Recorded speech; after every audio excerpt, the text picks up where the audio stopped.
Buenas noches, ingeniero. Somos el grupo del examen conformado por Anabel Ayo y mi persona, Carlos Puente. Hoy vamos a presentar lo que fue el examen usando un dataset. Este dataset eh, fue, fue, fue estudiado y pues utilizado para este, esta práctica con Colab, usando aprendizaje no supervisado. Bueno, lo primero que hicimos es que Google tiene como ven aquí, tienen unos recursos limitados. Por ejemplo, tiene 12 de RAM y solo tiene 107 de disco, lo que podemos utilizar mientras estamos ejecutando Colab. Así que para tener más sesiones o más memoria, pues toca pagar una suscripción. Bueno, como nuestros datos tenían 84.000, casi 84.000 datos, esto no podíamos hacerlo de una manera efectiva, ya que el collab va a colapsar. En- entonces, ¿qué hicimos? Optimizamos el uso de RAM. Para optimizar el uso de RAM y evitar problemas en collab, implementamos las siguientes estrategias. Usamos la reducción del tamaño de los data frames. Todas las columnas numéricas les convertimos a datos más pequeños posibles. Por ejemplo, de el entero 64 a int32 o entero 16. Float igual a 64 a float 32. Y las columnas de tipo object, que son categóricas con baja cardinalidad, a tipo categoría. Y eliminamos variables intermedias, objetos que escalan, que ya no sean necesarios, como los datos de persona final, x final, scalet, y todos estos estén preparados. Entonces comenzamos, y todo este dataset en CSV se puede convertir a una base de datos. Igual hicimos la optimización, así que comenzamos definiendo una función para monitorear el uso de la memoria, como está aquí, y primero leemos nuestra base de datos que ya está optimizada. Listo, leemos la tabla original, convertimos los espacios en blanco en nulos reales, aplicamos el filtro, almacenamos el data frame limpio y mostramos las 5 filas del data frame. Entonces nosotros calculamos el umbral del 30% basado en datos realmente llenos. O sea que normalizamos todos esos datos, los que estaban vacíos, cada columna vacía, y las llenamos, perdón, las eliminamos. Así que se eliminaron aquí vemos cómo es lo que sigue de los datos borrados, ¿ya? Y mostramos las 5 filas del data frame. Entonces aquí vemos que cargamos los datos y limpiamos las columnas iniciales, que son 84.555 a 142.000, a 142 columnas. En cambio, las columnas restantes tras el filtro vamos a tener 84.555 hasta eh, y 66 columnas. Uno de los problemas que tuvimos es que algunas tenían el componente NaN, así que esos también no podían estar en el data frame. Así que hicimos, bueno, este es para el uso de la memoria. Así que hicimos un matplotlib para ver qué columnas eran las que tenían los valores nulos. Entonces los valores nulos eran los que estaban aquí, todas estas filas, las que tenían valores, cantidad de valores nulos, así que vemos que tienen un montón, varias columnas de valores nulos.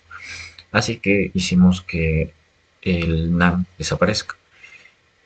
Así que creamos columnas que tengan solo NaN o más del 30% de NaN y ya. Entonces, como vemos, las dimensiones eran 84.556 hasta 84.000, hay 66 columnas y aquí tenemos 24 columnas, así que se eliminaron 42 que tenían al menos una.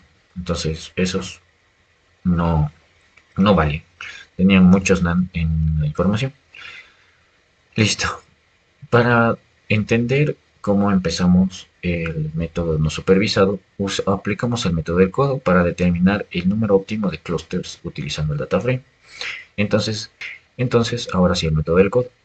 Seleccionamos las columnas del data frame para saber cuáles hay y liberamos la memoria, como siempre. De ahí hacemos el clúster de 1 a 8, de 1 a 8 clústeres o a 10 clústeres. Listo, nos da este rango. Entonces podemos utilizar hasta 4 o 5 clústeres. Entonces con esto aplicamos el K-means y lo visualizamos. Entonces tenemos que aplicar K-means con clústeres de 4 y estos clústeres seleccionados al data frame final. Y reducimos la dimensionalidad con PCA para poder visualizar los clústeres a 2 dimensiones y analizarlos bien. Entonces, ¿cómo visualizamos estos clústeres? Los clústeres los llamamos por lo que vimos en el data frame, por profesionales estables, trabajadores formales, trabajadores informales vulnerables y desempleados o subempleados. Entonces, mapeamos todo esto y graficamos la visualización de clústeres por persona usando PCA y aquí tenemos la imagen. Entonces aquí vemos que el punto morado son trabajadores formales, el punto azul son desempleados, el punto azul menta son profesionales estables y los verdes trabajadores informales vulnerables. Entonces vemos que se concentran y se mezclan entre sí. Por ejemplo, trabajadores formales a veces está apartado porque mezclan características con este que son los trabajadores o los profesionales estables, así que se pueden mezclar entre ellos porque tienen algunas características similares, así como está aquí. Listo. Aquí se crea un nuevo data frame llamado PCADF Filter, que se filtra los datos del data frame original para poder eliminar los puntos de clasificación como ruido por DBSK.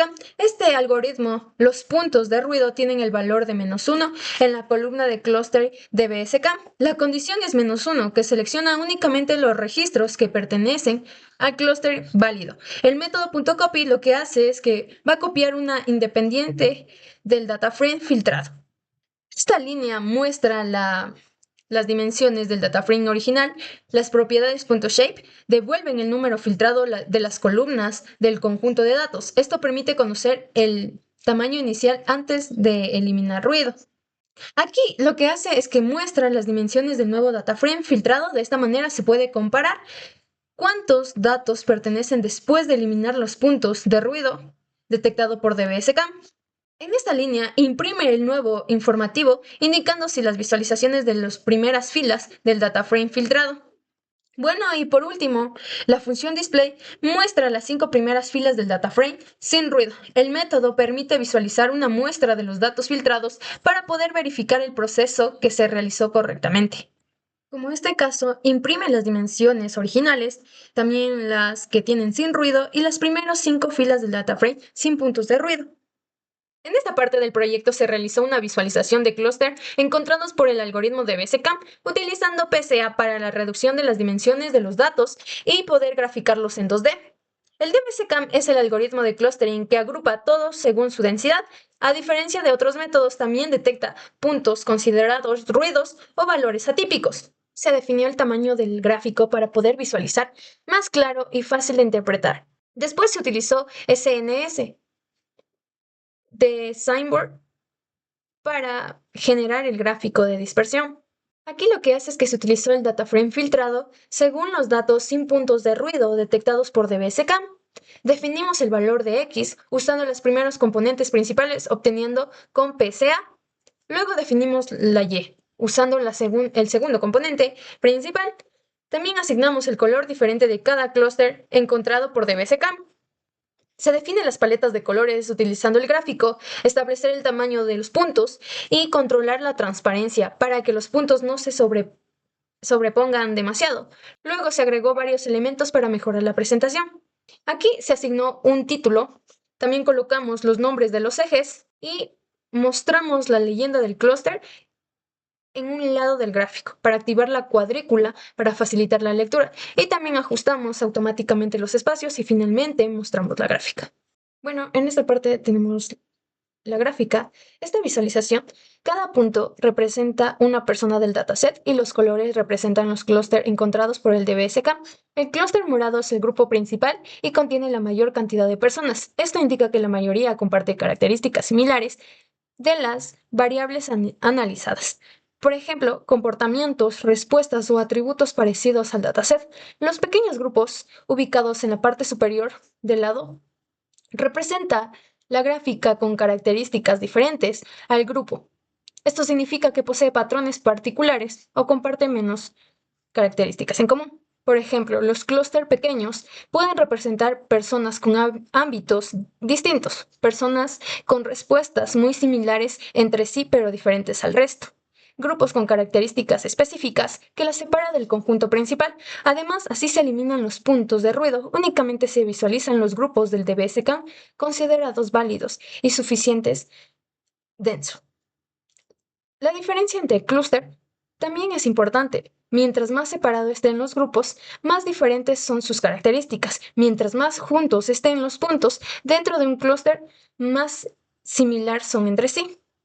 Bueno, en conclusión, el DBSCAM permite identificar automáticamente distintos perfiles de personas según sus similitudes en datos, mostrando tanto grupos grandes como pequeños, subconjuntos con características particulares. En esta parte se aplicó el algoritmo clustering jerárquico, que es un método de aprendizaje no supervisado que agrupa los datos según sus similitudes. Primero se implementaron las librerías necesarias, luego se definió el número de clúster. Aquí se dividió los datos en 4 grupos. Después se creó una matriz colectiva. Esto significa que el algoritmo solo compara cada punto con sus 10 vecinos más cercanos y así ahorrar la memoria RAM y mejorar el rendimiento. Luego se entrenó el modelo. Aquí el algoritmo analiza los datos y asigna un clúster a cada individuo y finalmente generamos la gráfica. Se usan los componentes principales obteniendo con PCA para visualizar los clústeres con 2 dimensiones. Cada color representa un clúster diferente. En esta gráfica se muestran los clústeres generados por el algoritmo clustering jerárquico, utilizando los componentes principales obtenidos por PCA. Cada punto representa una persona o registro del dataset. Cada color representa un clúster diferente. Se observa 4 grupos principales. El clúster morado es el 0. Es uno de los grupos más grandes que está distribuido principalmente en la zona central de la gráfica. Esto indica que muchas personas comparten características similares dentro de un grupo. Tenemos el clúster azul, que es el 1, que se concentra en la parte media superior. Los puntos están más agrupados, lo que significa que los individuos de este clúster tienen comportamientos o características basadas entre sí. Tenemos el clúster verde, que es el 2, está ubicado en la parte superior de la gráfica. Este grupo está más separado de los demás, lo que indica que posee características diferentes respecto a otros clústeres. Tenemos el clúster amarillo, que es el 3, que indica principalmente la parte inferior de la gráfica. Representa otro grupo importante de los individuos con patrones distintos al resto. ¿Qué significan los componentes principales? Los componentes principales 1 y los componentes principales 2 son nuevas variables creadas por el PCA. Estos componentes resumen la información más importante del dataset original. Gracias a esto se puede visualizar la información compleja en 2 dimensiones. ¿Qué nos dice la separación de los clústeres? La distancia entre grupos indica que tan diferentes son las personas entre sí. Los clústeres más separados representan individuos con características muy distintas, con puntos cercanos indican similitudes entre registros. Las zonas donde los colores se mezclan muestran los individuos con características más parecidas entre el grupo. En este código se construyó un dendrograma utilizando clustering jerárquico para visualizar cómo se unieron los grupos de forma jerárquica. Primero se implementaron librerías necesarias, luego se creó una función llamada plot dendrogram. Esta función convirtió la información generada en una matriz de enlace que permite dibujar el dendrograma. Dentro se creó una matriz conectiva. Esto hace que cada punto solo se compare con 10 vecinos más cercanos para ahorrar memoria RAM y acelerar el proceso. Luego se configuró el modelo. Aquí el algoritmo construye como un árbol jerárquico completo y calcula las distancias entre grupos. Después se entrenaron el modelo y finalmente se graficó. En este caso solo se muestran los últimos niveles del grupo para que la gráfica sea más fácil de visualizar. Bueno, esta gráfica representa el dendrograma, que es la visualización utilizada en el clustering jerárquico para mostrar cómo los datos se van agrupando paso a paso según su similitud. Cada línea vertical representa una unión entre grupos o individuos y la altura donde se une indica la distancia o la diferencia entre ellos. Tenemos el eje X, que es el número de puntos en el nodo, que es la parte inferior, que aparece los nodos o los grupos de datos. Algunos números representan individuos, otros representan grupos formados por varios puntos. Tenemos el eje Y, que es la distancia. Muestra qué tan diferentes son los grupos cuando se unen. La distancia pequeña son grupos muy parecidos y la distancia grande son grupos más diferentes. Mientras más arriba sea las ramas, mayor diferencia existe entre esos grupos. ¿Qué ocurre con la gráfica? Aquí se observa principalmente tres grandes grupos de colores. Tenemos el naranja, el verde y el rojo. Cada color representa un conjunto de datos con características similares. El grupo naranja, este grupo tiene muchas uniones o distancias medias. Esto significa que el individuo de este clúster son parecidos entre sí, pero existen pequeñas diferencias internas. Las ramas se unen progresivamente hasta aproximadamente una distancia cercana a 200. Esto indica que la similitud moderada entre el grupo. Bueno, en conclusión, el algoritmo K-medias permitió identificar personas con características similares de manera eficiente. Gracias a esto se pudo observar cómo los datos se agrupaban alrededor de centroides, facilitando la segmentación del dataset. Además, el DBSK fue útil para detectar grupos basados con densidad y también con puntos de ruido o valores atípicos. Esto también ayudó a diferentes grupos importantes de registros poco representativos dentro del análisis. También el clúster jerárquico permitió visualizar cómo los grupos se van formando progresivamente según su similitud. Este método facilitó la comprensión de la relación existente entre los distintos clústeres. El endograma también nos ayudó a interpretar las distancias entre los grupos y permitiendo identificar posibles cantidades adecuadas de los clústeres antes de realizar la segmentación final. Y finalmente el uso del PCA facilitó la reducción de dimensiones, permitiendo la representación gráfica de los clústeres de manera más clara y comprensible. Recomendaciones. Probamos distintos valores de clúster para mejorar la segmentación de los datos.